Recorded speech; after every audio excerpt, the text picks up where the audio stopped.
وہ مذہب جو یہ کہتا ہے کہ ایک عورت نے بلی کو باندھ دیا اور 3 دن تک بھوکا پیاسا رکھا اور اس کو نہ چھوڑا نہ کھانا ہی دیا اور وہ بھوکی پیاسی مر گئی، جس پر ہمارے نبی کا فرمان یہ ہے کہ ایک بلی کو بھوکا پیاسا باندھ کر مارنے والی عورت جب مرتی ہے تو اللہ تعالیٰ نے جنت کی خوشبو اس عورت پر حرام کر دی ہے اور وہ عورت جہنم کی مستحق بن جاتی ہے۔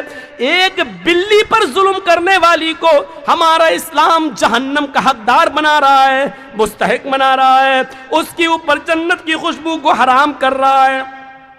جو بلیوں کے ساتھ، کیڑے مکوڑوں کے ساتھ، جانوروں کے ساتھ یہ برتاؤ کر رہا ہو، جو مذہب وہ دہشت گرد کیسے ہو سکتا ہے، وہ فسادی کیسے ہو سکتا ہے، وہ آتنکواد کی شکشا دینے والا کیسا ہو سکتا ہے؟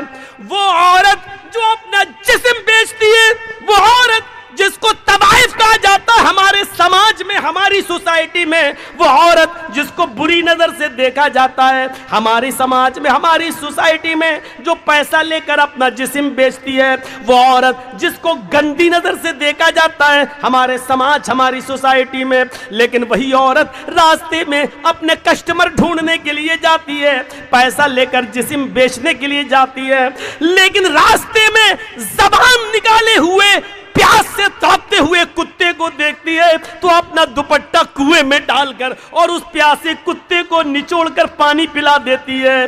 اس رب کی رحمت جوش میں آتی ہے۔ اللہ کے نبی فرماتے ہیں اللہ تعالیٰ کو اس طوائف کی، اس بدچلن کی، اس فاحشہ کی یہ نیکی بھی یادہ بھی اتنی پسند آئی کہ اس عورت کو اسی نیکی کی وجہ سے اس نے جہنم سے آزادی دے دی اور اس عورت کو جنت کا مستحق بنا دیا۔ ایک بلی کو باندھ کر مارنے والی جہنم میں، اور طوائف ہو کر، بدچلن ہو کر ایک کتے کو پانی پلا دینے والی عورت پر جہنم حرام کر دی اور اس کو جنت کے اندر داخل کر دیا۔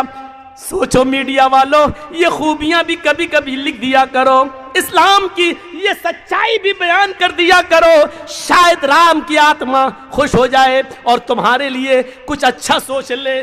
سوچو تو میڈیا والو، کم سے کم مرنے کے بعد تم کتا اور بلی اور چوہا تو نہیں بنو، پھر دوبارہ منش اور انسان بن کر پیدا ہو جاؤ۔ یہ بھی تو کم سے کم بیان کر دیا کرو، یہ بھی تو لکھ دیا کرو جو اسلام ہمیں یہ تعلیم دیتا ہے۔ ہاں اس ابو سعید خدری کے بارے میں سنو۔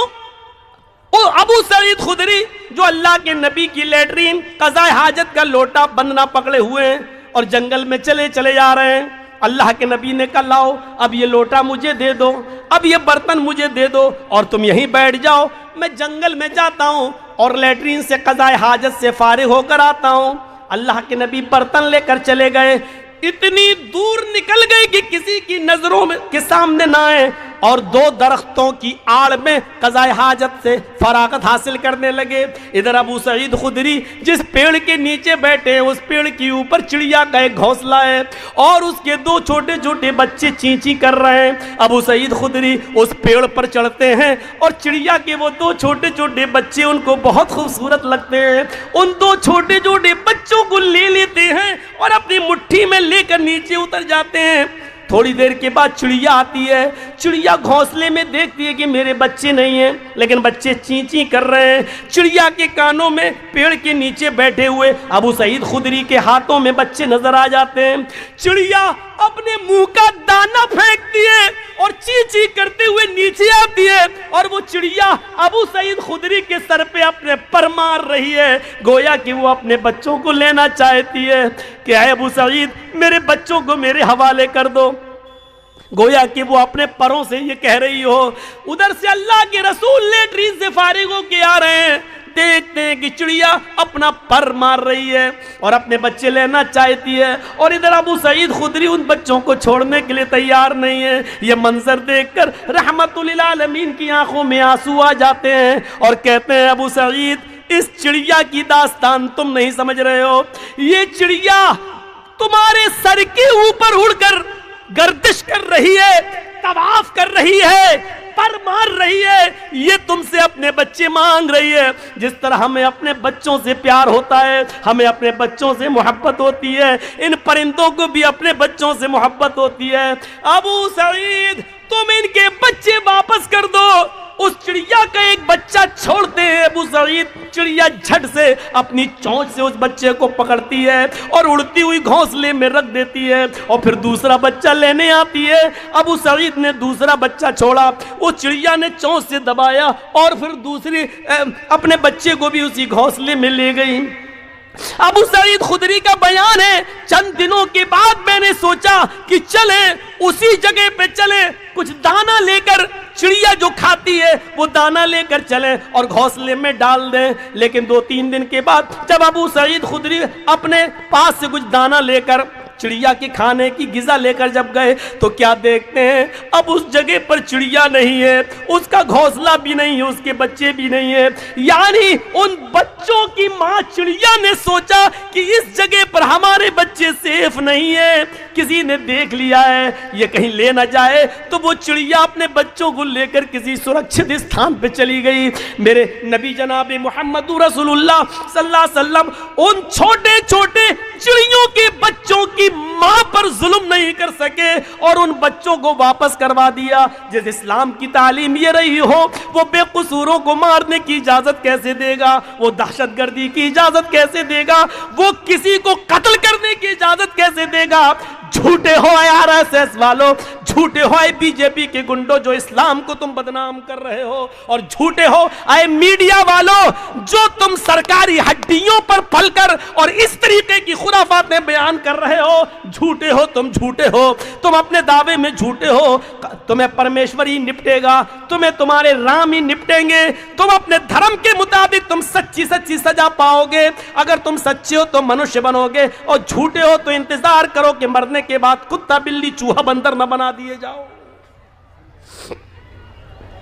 یہ صورتحال ہماری، ہم اپنے معاشرے پہ نظر ڈالیں۔ اللہ کے رسول صلی اللہ علیہ وسلم ایک انصاری کے باغ میں چلے جاتے ہیں، بھوکے، آپ کے ساتھ آپ کے صحابہ بھی ہیں۔ اس انصاری نے جلدی سے کھجور پیش کر دیے اور اللہ کے نبی کو بٹھا دیا۔ اللہ کے نبی کھجور اٹھاتے ہیں، ایک کھجور اپنے منہ تک لے جاتے ہیں، ابھی کھاتے نہیں ہیں، کھجور کا ٹکڑا ہے، منہ تک لے جاتے ہیں کہ اچانک نظر پڑتی ہے ایک اونٹ اپنا سر نیچے کیے ہوئے ڈالے ہوئے ہے۔ اسی باغ میں ایک اونٹ اپنا سر نیچے کیے ہوئے ڈالے ہے۔